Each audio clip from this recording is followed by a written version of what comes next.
Guys, your next comedian coming to the stage. She's been featured on The Daily Show. She's so funny. Please make it loud right now for Krystyna Hutchinson, you guys.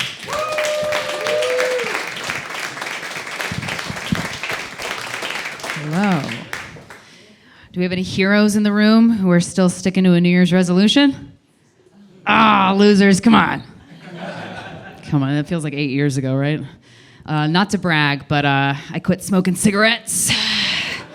Thank you for the half-assed support. I appreciate it. Yeah, it was tough. I love smoking. One of my closest friends, she's a cancer survivor, so she's been really supportive over this resolution. Every month, the top of every month, she'll text me a new fact about how much healthier my lungs are. And at the top of this month, though, she texted me a photo of me smoking a cigarette. And she was like, "This is the old you, girl. Congrats." Now, I thought when I smoked a cigarette, I looked like a beautiful, mysterious French woman at a cafe reading a book of poems. But in this photo, I look more like Danny DeVito sucking on a pen. Yeah, so I started smoking cigarettes again. And my new Year's resolution, I amended it. I'm determined to look like a beautiful French woman when I do it. Yeah, thank you. Appreciate it. I don't care how long it takes me. Cut to me at 75. Bonjour. You ever met a lady with 4 holes? Yeah, I'm gonna be an old slut. What? Gotta save something for your older years.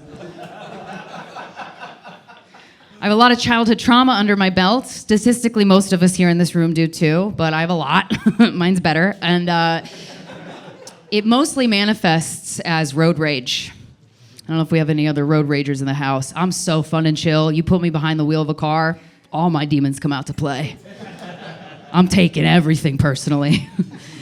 When someone cuts me off and they don't use a blinker, everyone in my life who's ever wronged me just pops up next to my head and asks me if I'm a weak piece of shit, okay? I'll rearrange all my plans that day to tailgate you. I don't give a fuck, okay? And the thing is, like, I'm not an asshole driver, but if you drive like an asshole, game on, you know? So, like, if I'm driving down the highway and I look in my rearview mirror and I see a guy weaving in and out of traffic going 90 miles an hour, I'll go neck and neck with the slow car and box him in. Oh, it's great. He's tailgating me, honking at me, flicking me off. I'm just like, oh, why does this feel so good? Oh, and it's free. One of my favorite road rage moves is if I'm driving in Manhattan, I'm trying to make a right-hand turn, but there's pedestrians crossing on the crosswalk, and you can't hit them. Oh, I wish you could, but you're not allowed to. So if I am patiently waiting for the pedestrians to cross the street and the car behind me honks at me to go, I'll get out of my car and just stare at that guy for 10 minutes. Oh, you want me to move? You want me to move? Is this good? Is this good? I am walking proof of the gun control problem in America. I should never be legally allowed to purchase a firearm, but I am, and that's real messed up, I gotta say. Because if I bought a gun, I wouldn't buy bullets for it. That would freak me out. But I would keep that gun in my car as a power decoy, you know? Yeah, that way, next time I'm out driving and someone cuts me off, instead of getting mad, I would just follow them for a really long time, and then I would wait for the perfect opportunity to pull up right next to them, and then I'd roll my little window down, and I'd wave that gun in their fucking face, like, cut me off again, motherfucker! I'd probably do it to somebody who was smarter than me and put bullets in his gun, and I'd be shot dead, day one, as a gun owner. Just bleeding out in my Volvo, clutching a bulletless gun, which is like a poetic way to go, but I don't want to die just yet. I gotta rein it in. Yeah, I have the rage of a man. Which is off-putting when you're a little lady. Guys don't like that. Sorry, guys. I don't know if anybody here's ever stubbed their toe on a dresser and then immediately smacked that dresser as if it just tried to fuck your boyfriend. But that's the kind of rage we're working with. You have to be an 11 to act as angry as I do in public and get away with it. You do, and I'm a woman, okay? I know where I fall on the hotness scale, all right? Every woman knows exactly where she falls on the hotness scale. And, you know, if we ever forget, we're reminded every day with every interaction we ever have. Isn't that fun? Being a woman, it's like 9/11. You never forget it. Just let me forget it for one day. Yeah, I'm not hot enough to get invited on some billionaire's yacht, but I couldn't work in a prison without causing a little stir.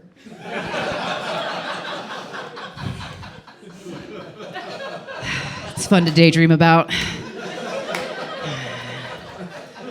At the end of my shift, every time I do my nightly checks, all the inmates are jerking off in their cell.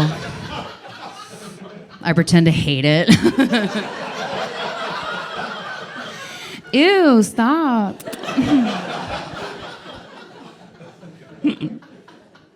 Oh, fucked up. I'm getting so mad lately. I'm getting mad about the environment a lot lately because I try to do things in my daily life that I think are good for the environment, and then I'll learn something else I was doing was way worse. Did you guys know ChatGPT is bad for the environment? Okay, I didn't know that. Yo, that app needs a warning label, okay? You shouldn't just be able to use it. I read an article yesterday. Every time you ask ChatGPT a question, it uses so much electricity to give you one answer. It takes water from the driest areas in the country to cool down these AI servers, and it jacks up the neighborhood's electricity bills. Meanwhile, I'm just stoned alone in my apartment, like, dear ChatGPT, do birds get cold? How do I make my neck look younger? I just took my vitamins and I worked out so hard I threw up. Should I take my vitamins again? Do you think RFK Jr. gets sad that he can't do karaoke? These are the real life questions that I ask it. I talk to it like it's God. It said yes, by the way, but it's all right. Don't feel bad for him. Good old RFK Jr. What a guy. What a guy. I just love that our Secretary of Health looks like he's been marinating in a pond filled with bacteria for the last decade. Just crunching on razor blades. Just, the voice is, he has a lot of terrible qualities. The voice, I can't with the voice. Like, that man has a wife. How does RFK Jr. make love to his wife? Cheryl! I just did pretty good at work today, Cheryl. Could use a blowjob. What do you say? It's been a while, Cheryl. Come on, Cheryl, where are you going? Go back, Cheryl, come on. Ah. Poor Cheryl. It's all right. She's in a prison cell. Door's wide open, baby girl. Walk out. She doesn't walk out. That's her bad. So fun. Yeah, I'm in a weird mood tonight. I'm going through a really bad breakup. But it's one of those breakups where it's good that the breakup happened. Everybody in my life was very relieved. They didn't think I had the guts to do it. It was an emotionally abusive relationship. I don't know if anybody here has been in one of those, but they sneak up on you. They really do. You think shit's going great, and then a few years in, you say to one of your friends, hey, maybe I was thinking I should break up with, and they're like, oh my God, finally! And you're like, oh, word? The whole time? Goddamn. Yeah, they would use suicide threats a lot as a tactic to control me. That's what eventually did me in, you know? By the 19th suicide threat, my position was, prove it, you pussy. Ladies, just know if he wanted to, he would, okay? No, but I finally got out of it. I feel so much better. I feel like a different person. It's like I could be myself again. It's really nice. I should mention this wasn't a romantic relationship. No, her name was Mother. It's the only abusive relationship you get judged for leaving is the one with your parents. I don't know if anybody here has a mentally ill parent, but it's tricky, man. Like, you're not born knowing they're mentally ill. You gotta figure that shit out for yourself. There's a lot of trial and error. Because when you grow up, when you're a kid, you're like, I don't know, all mommies are like my mommy, right? Like, I thought everybody's mommy slept on the floor of the garage from time to time and screamed into a pillow until she passed out. But apparently that's not the case. But yeah, she was always threatening to kill herself, and I was always so stressed out as a kid. I'm like, I gotta do stuff so she doesn't kill herself. And I remember one day, this was the first pivot I ever made. It was only a couple years ago. I was in this bookstore, and I walked by this table of books, and this one title just kind of caught my eye. The title of this book was, You're Not Crazy, It's Your Mother. I was like, I wonder what that book has to say. I feel like that book has something good to say. It's like calling my name. That's so weird. Why would I want to read that book? My mom's my best friend. So I purchased the book. I read it front to back in 3 days. That is when I learned about narcissistic personality disorder. And I was so excited. I called my brother in the middle of the night. I was like, DJ, mom's not bipolar. She's a bitch. Woo! Can't unknow that. I was so pumped up. And I started reading all these self-help books. And then I started to learn about all these toxic things that I've been doing in relationships this whole time that apparently is very bad. I learned a lot of new words, like trauma dumping. So apparently, you're not supposed to go out on a first date and list out all your mom's suicide attempts. That's called trauma dumping.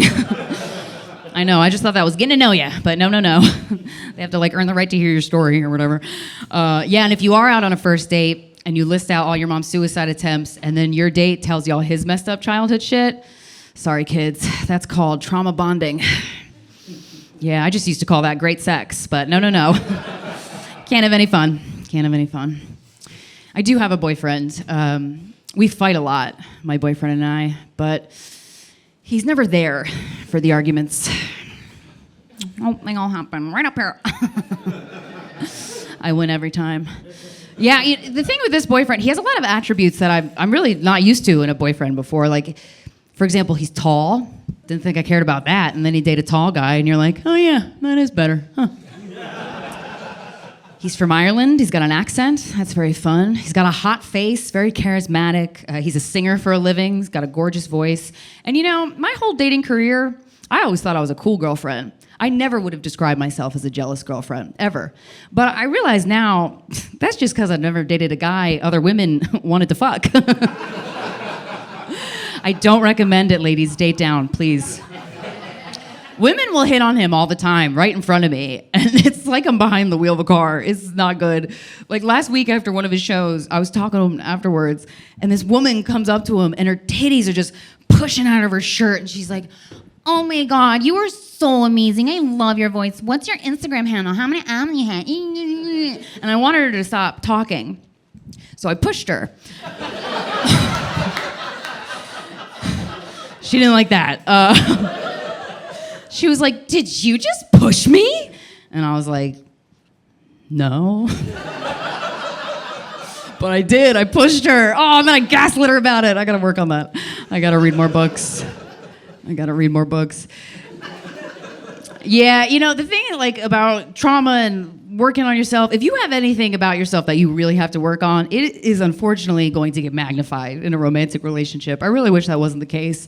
And I feel like given all my baggage, my ideal romantic partner would be a really hot blind guy. Oh, you don't gotta worry about any of this. He likes you for you. He can't deny it. He can't see your face. Love that. Love that for me. You could prank him real easily. Love a prank dynamic in a relationship. So fun. He's probably a great listener because his other senses are heightened. That's nice. He can't be addicted to porn. He can't see. Yahtzee. Found him. Oops. That's my smoking device. I also feel like a blind guy would be really good in bed, you know, because he's not seeing your body, he's feeling your body. That sounds nice. And, you know, if he can't find the clit, his seeing eye dog will come in and just nudge his hand in the right direction.